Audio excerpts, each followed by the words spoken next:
గణపతి దగ్గరికి వెడితే క్షమించు అని అడగక్కర్లేదు. ఆయన దగ్గరికి వెడితే ఏమిటో తెలుసా? 2 చేస్తే చాలు, ప్రసన్నుడైపోతాడు.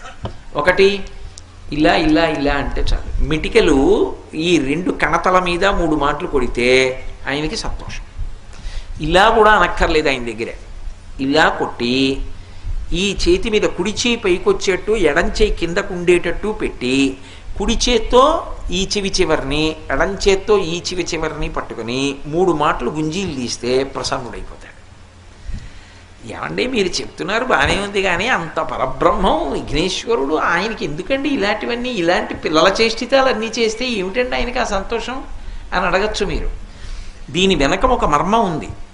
ఒకప్పుడు అగస్త్య మహర్షి మహానుభావుడు, సామాన్యుడు కాడైన ఆయన ఆ దక్షిణ దేశంలో ద్రవిడ దేశం దగ్గర ఒక పర్వతం మీద కూర్చొని తపస్సు చేస్తున్నాడు. ద్రవిడ